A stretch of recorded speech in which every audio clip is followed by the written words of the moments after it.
To NHTV నేను భారతి. ఇక వివరాలు చూసుకుంటే తెలంగాణ వ్యాప్తంగా 5 రోజులుగా భారీ వర్షాలు కురుస్తుండగా ప్రస్తుతం కాస్త తగ్గుముఖం పట్టాయి.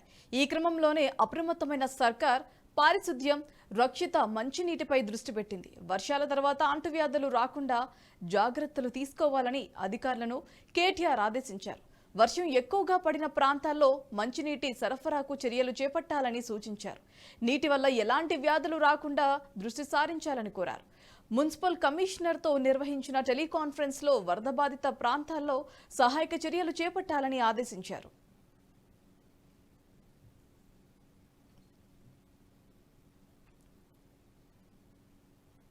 కాంగ్రెస్ పార్టీని వీడుతున్నట్లుగా జరుగుతున్న ప్రచారంపై నల్గొండ ఎంపీ ఉత్తమ్ కుమార్ రెడ్డి స్పందించారు.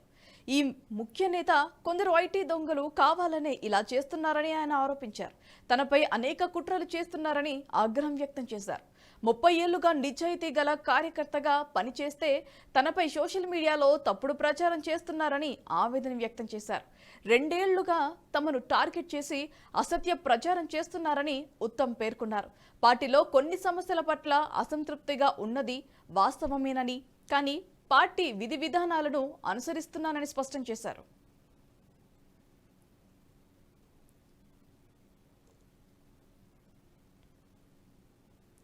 మాజీ ఎమ్మెల్యే ప్రముఖ సినీ నటి జయసుధ బీజేపీలో చేరేందుకు రంగం సిద్ధమైంది. వచ్చే వారం కేంద్ర హోంమంత్రి అమిత్ షా సమక్షంలో జయసుధ బీజేపీ కండువా కప్పుకొనున్నారు. కేంద్ర మంత్రి బీజేపీ తెలంగాణ చీఫ్ కిషన్ రెడ్డితో సమావేశమైన జయసుధ పలు అంశాలపై చర్చించారు. బీజేపీలో చేరికకు సంబంధించి కూడా కిషన్ రెడ్డితో చర్చలు జరిపారు. ఈ క్రమంలోనే జయసుధ బీజేపీలో చేరికకు సంబంధించి రూట్ క్లియర్ అయింది. వచ్చే వారం అమిత్ షా సమక్షంలో జయసుధ బీజేపీ కండువా కప్పుకోనున్నారు. అయితే ఏ తేదీన ఆమె బీజేపీలో చేరనున్నారనే దానిపై క్లారిటీ రావాల్సి ఉంది. ఇక గతంలో సికింద్రాబాద్ నుంచి ఎమ్మెల్యేగా ఉన్న జయసుధ బీజేపీలో చేరి ముషీరాబాద్ నుంచి పోటీ చేసే అవకాశం ఉన్నట్లుగా తెలుస్తోంది.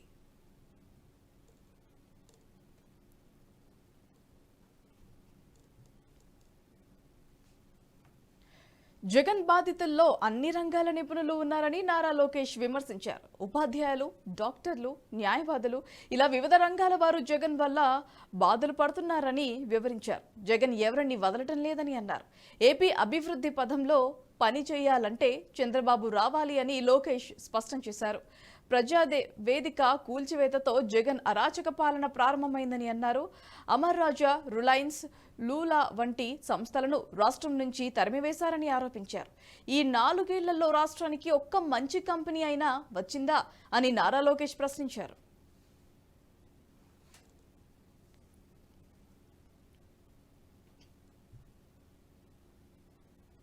బీజేపీని సంస్థాగతంగా బలోపేతం చేస్తున్నామని ఆ పార్టీ ఏపీ బీజేపీ పురంధేశ్వరి అన్నారు.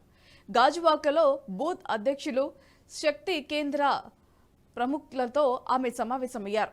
స్టీల్ ప్లాంట్ ఉద్యోగులకు అండగా ఉంటామని చెప్పారు. వారు కోరిన విధంగా తాము కేంద్రానికి కొన్ని సూచనలు చేశామని తెలిపారు. విజయసాయి రెడ్డి చేసిన వ్యాఖ్యలను పట్టించుకోవాల్సిన అవసరం లేదన్నారు.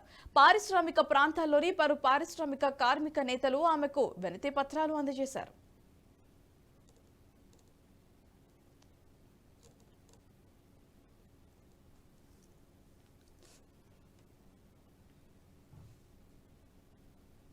ఏపీ బీజేపీ పగ్గాలు అందుకున్న దగ్గుపాటి పురంధేశ్వరి వైసీపీ ప్రభుత్వాన్ని లక్ష్యంగా చేసుకుని విమర్శలు చేస్తున్నారు. ఏపీ ప్రభుత్వం అప్పుల్లో కూరుకుపోయిందంటూ పురంధేశ్వరి చేస్తున్న వ్యాఖ్యలపై మంత్రి బొత్స సత్యనారాయణ స్పందించారు. ఏపీలో జగన్ పాలన చూసి ఓర్వలేక ఇలాంటి విమర్శలు చేస్తున్నారని బొత్స మండిపడ్డారు. జగన్ చేస్తున్న అభివృద్ధి, సంక్షేమం పురంధేశ్వరికి కనిపించడం లేదా అని ప్రశ్నించారు.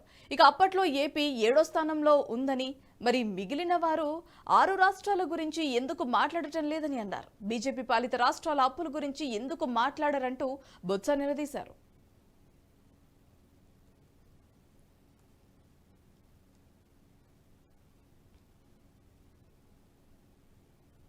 ఏపీ బీజేపీ అధ్యక్షురాలు పురంధేశ్వరిపై మంత్రి రోజా సీరియస్ అయ్యారు. పురంధేశ్వరి బీజేపీ రాష్ట్ర అధ్యక్షురాలా లేక టీడీపీ అధ్యక్షురాలా అనే సందేహం వస్తుందని అన్నారు. చంద్రబాబు ఏం మాట్లాడితే పురంధేశ్వరి సైతం అదే మాట్లాడుతున్నారని మండిపడ్డారు. ఏపీ అప్పుల్లో ఉందని పురంధేశ్వరి అనటం హాస్యాస్పదమన్నారు. అన్ని రాష్ట్రాలతో పోలిస్తే ఏపీ అప్పు తక్కువని కేంద్ర ఆర్థిక మంత్రి నిర్మలా సీతారామన్ చెప్పారన్నారు. మరి మంత్రి తప్పు చెబుతున్నారా లేక పురంధేశ్వరి తప్పు చెబుతున్నారా అన్నది స్పష్టత ఇవ్వాలన్నారు.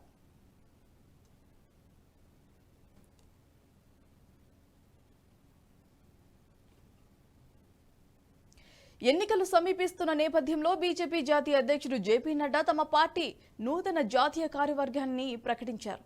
13 మంది ఉపాధ్యక్షులు, 9 మంది ప్రధాన కార్యదర్శులు, 13 మంది కార్యదర్శులతో జాతీయ కార్యవర్గాన్ని ప్రకటించారు. అయితే పలువురు సీనియర్ నేతలకు జాతీయ కార్యవర్గంలో చోటు దక్కలేదు.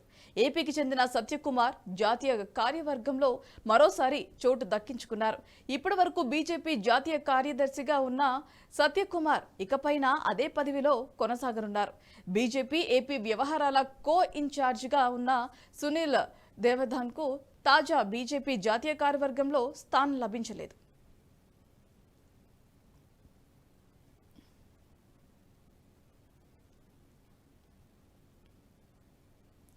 మరోవైపు బీజేపీ అధిష్టానం బండి సంజయ్ను జాతీయ నాయకత్వంలో చోటు కల్పించింది. బీజేపీ రాష్ట్ర అధ్యక్షుడిగా సంజయ్ను ఇటీవలే పదవి నుంచి తొలగించగా జాతీయ ప్రధాన కార్యదర్శి పదవిని అప్పగించారు. తాజాగా జాతీయ కమిటీని బీజేపీ జాతీయ అధ్యక్షులు జేపీ నడ్డా వెల్లడించారు. ఉపాధ్యక్షురాలుగా డీకే అరుణను కొనసాగిస్తున్నట్లుగా ఆయన వెల్లడించారు. ఇక బండి సంజయ్ నియామకం పట్ల బీజేపీ కార్యకర్తలు హర్షం వ్యక్తం చేస్తున్నారు. అధ్యక్ష పదవి నుంచి తొలగించిన తర్వాత బండి సంజయ్కు కేంద్ర మంత్రి పదవి ఇస్తారంటూ ప్రచారం జరిగింది. కానీ జాతీయ ప్రధాన కార్యదర్శిగా నియమిస్తున్నట్లుగా ప్రకటించడంతో కేంద్ర మంత్రి ఊహాగానాలకు తెరపడింది.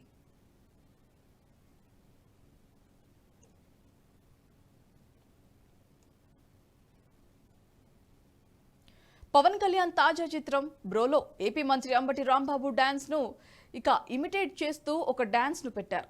ఈ డాన్స్ ను 30 years ఇండస్ట్రీ పృథ్వీ చేశారు. అంబటి రాంబాబు మాదిరే ఆయన సేమ్ డ్రెస్ వేసుకున్నారు. దీనిపై అంబటి విమర్శలు కూడా గుప్పించారు.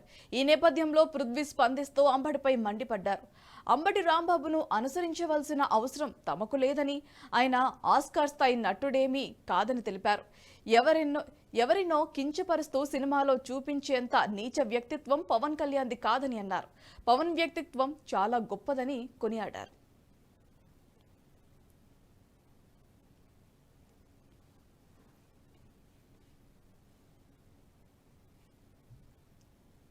చంద్రబాబు పవన్ కళ్యాణ్ పై కొవ్వూరు వైసీపీ ఎమ్మెల్యే నల్లపురెడ్డి ప్రసన్న కుమార్ రెడ్డి సెటైర్లు వేశారు.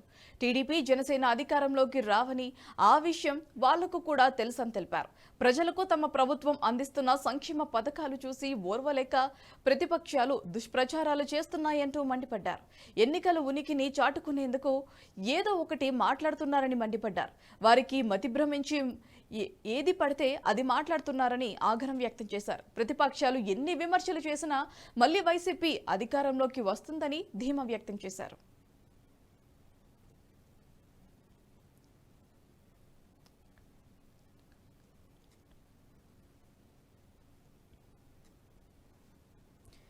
వైఎస్ వివేక హత్య కేసులో తాను ఇచ్చిన స్టేట్మెంట్ను సిబిఐ మార్చేసిందని మాజీ ఐఏఎస్ అధికారి అజయ్ కలాం సంచలన వ్యాఖ్యలు చేశారు. 2023 ఏప్రిల్ 29న తన వాంగ్మూలాన్ని సిబిఐ రికార్డు చేసిందని చెప్పారు. తాను చెప్పింది ఒకటైతే ఛార్జ్షీట్లో సిబిఐ మరొకటి పేర్కొంది అని విమర్శించారు. 2019 మార్చి 15న జగన్ నివాసంలో మేనిఫెస్టోపై చర్చిస్తున్న సమయంలో అటెండర్ వచ్చి డోర్ కొట్టారని అజయ్ కలాం చెప్పారు. అయితే దీంతో ఓఎస్డీ కృష్ణమోహన్ రెడ్డి బయటకు వెళ్ళొచ్చి జగన్ కు ఏదో చెప్పారని తెలిపారు. ఇక ఆ తర్వాత జగన్ షాక్ కు గురైనట్లు లేచి చిన్నాన మరణించినట్లుగా చెప్పారు. ఇక అదే విషయాన్ని తాను సిబిఐకి చెప్పానని, ఇంతకు మించి మరేమీ లేదని తెలిపారు. తన స్టేట్మెంట్ గా పేర్కొన్న అంశాలను కొట్టివేయాలని కోరుతూ హైకోర్టులో అజయ్ పిటిషన్ దాఖలు చేశారు.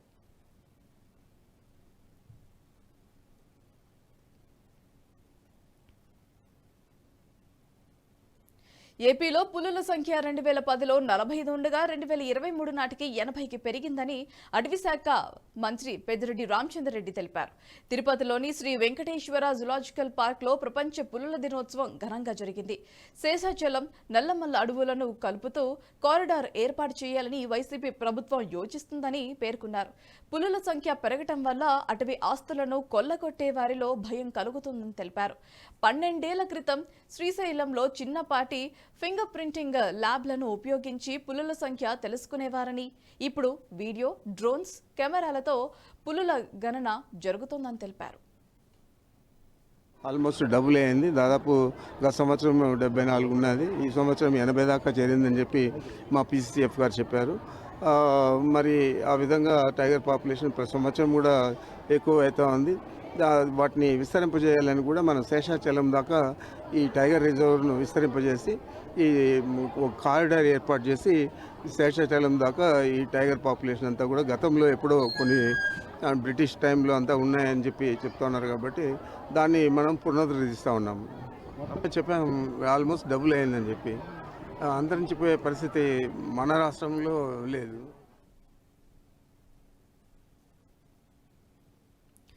టమాటాల ధర మరింత పెరుగుతోంది. మార్కెట్లో ఇప్పటికే ఆకాశాన్నంటిన టమాటా ధర తాజాగా మరింత పెరిగింది.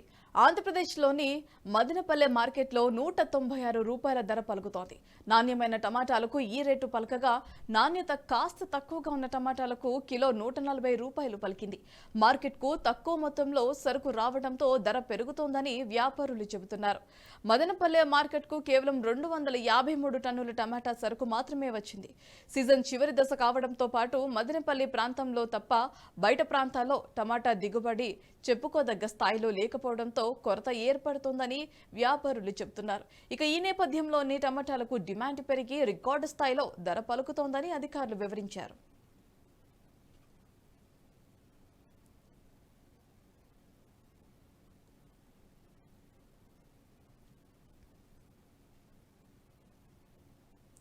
భారత్ ఆవిష్కరణలకు ప్రయోగశాలగా మారిందని, ఈ విషయాన్ని ప్రపంచ దేశాలు గుర్తించాయని ప్రధాని నరేంద్ర మోదీ పేర్కొన్నారు.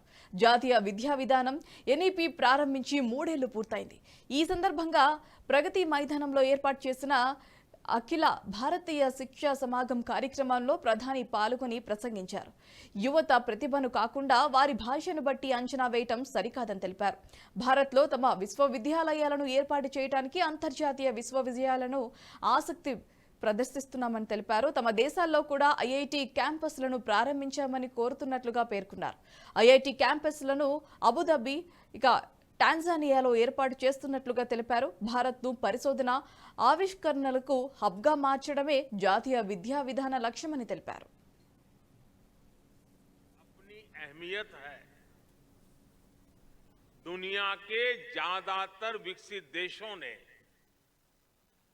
अपनी भाषा की बदौलत बढ़त हासिल की है।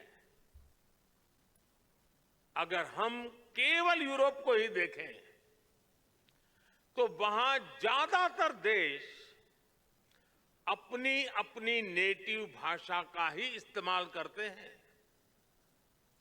लेकिन हमारे यहां इतनी सारी समृद्ध भाषाएं होने के बावजूद हमने अपनी भाषाओं को पिछड़ेपन के तौर पर पेश किया। इससे बड़ा दुर्भाग्य क्या हो सकता है? कोई कितना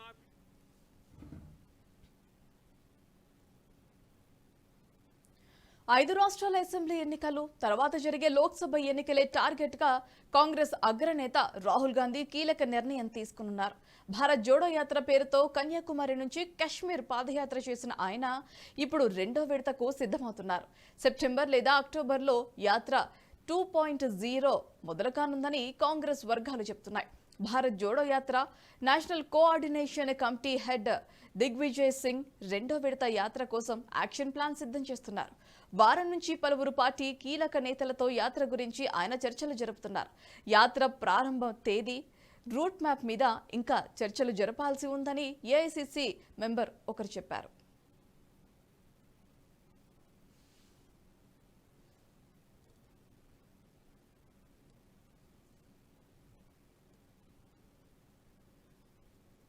మోదీ నాయకత్వంలో స్పేస్ సైన్స్ లో విద్యార్థులకు అవకాశాలు అందుబాటులోకి వచ్చాయని కేంద్ర మంత్రి కిషన్ షా తెలిపారు. ఇక అమిత్ షా తెలిపినట్టుగా తెలుస్తుంది. ఇక doctor APJ Abdul Kalam memories never die పుస్తకాన్ని అమిత్ షా ఆవిష్కరించారు. అబ్దుల్ కలాం రాష్ట్రపతిగా ఉన్న సమయాల్లో సాధారణ పౌరుడిని ప్రజాస్వామ్యంలోకి తీసుకురావడానికి కృషి చేస్తున్నారని తెలిపారు.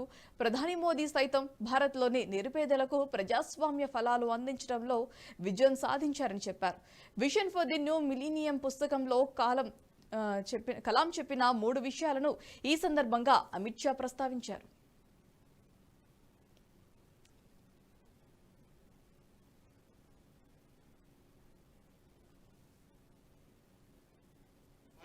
राष्ट्र के रूप में अपने पोटेंशियल को पहचान कर उसको उजागर कर भारत का विकास करना होगा।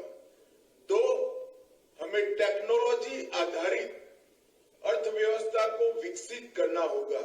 और 3, बैलेंस ग्रोथ मॉडल अपनाकर गांव और शहर, एग्रीकल्चर और इंडस्ट्री दोनों के बीच में बैलेंस डेवलपमेंट को आगे बढ़ाना।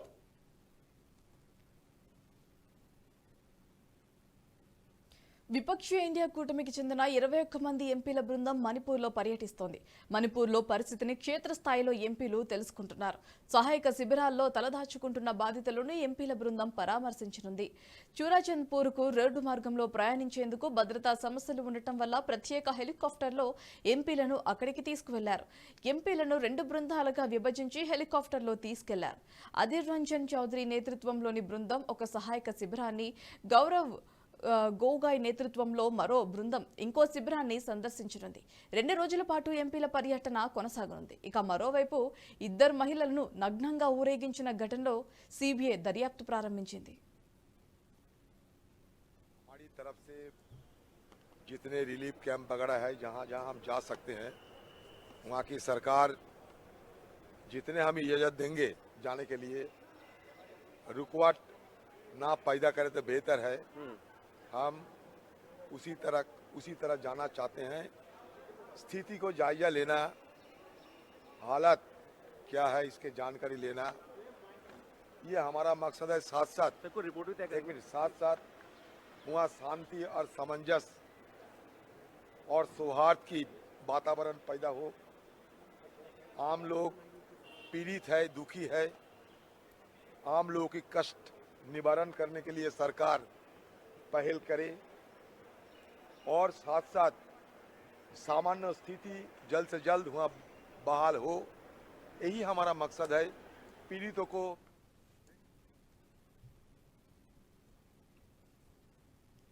ఇస్రో మరో ప్రయోగాన్ని సక్సెస్ చేసింది.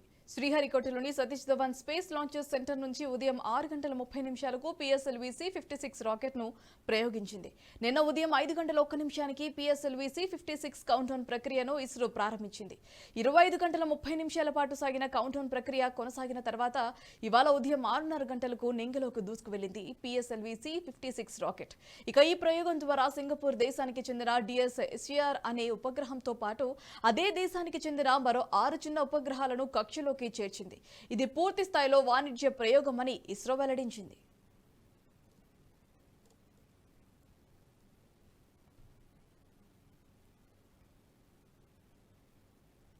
బాస్మతియేతర బియ్యం ఎగుమతి నిషేధం తర్వాత కేంద్ర ప్రభుత్వం ఇప్పుడు డై ఆయిల్డ్ రైస్ బ్రాండ్ ఎగుమతిపై నిషేధాన్ని విధించింది. ప్రభుత్వం ఈ నిషేధాన్ని నవంబర్ 30 వరకు కొనసాగించనుంది. Directorate general of foreign trade అని విడుదల చేసిన నోటిఫికేషన్లో ఈ సమాచారాన్ని అందించారు. ప్రపంచంలోనే డి ఆయిల్డ్ రైస్ బ్రాండ్ను అత్యధికంగా ఎగుమతి చేసే దేశంగా భారత్ ఉంది. భారతదేశం ప్రతి సంవత్సరం 10 లక్షల టన్నులకు పైగా పశుగ్రాసాన్ని విదేశాలకు ఎగుమతి చేస్తుంది. ఇలాంటి పరిస్థితుల్లో ప్రభుత్వం తీసుకున్న ఈ నిర్ణయం యావత్తు ప్రపంచంపై ప్రభావం చూపనుంది. నూనె తీసిన బియ్యం, ఊకను సాధారణంగా పశుగ్రాసంగా ఉపయోగిస్తారు. ఇది కాకుండా మద్యం తయారీకి, కొలెస్ట్రాల్, గుండె, ఒబిసిటీ, హై బీపీ మొదలైన అనేక వ్యాధుల చికిత్సకు ఉపయోగిస్తారు.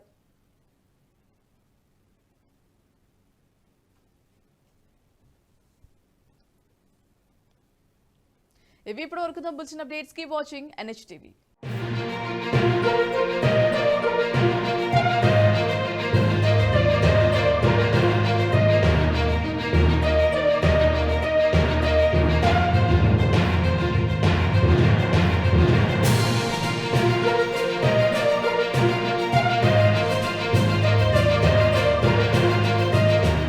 ఈ వీడియో మీకు నచ్చినట్టయితే లైక్ చేయండి, 10 మందికి షేర్ చేయండి. అలాగే కామెంట్ల రూపంలో మీ అభిప్రాయాలను మాతో పంచుకోండి. Nationalist hub group of channels ను సబ్స్క్రైబ్ చేసుకుని తెలుగునాట జాతీయవాద జర్నలిజాన్ని ప్రోత్సహించండి. ఈ వీడియో కింద ఉన్న బెల్ ఐకాన్ పై క్లిక్ చేయడం మర్చిపోవద్దు.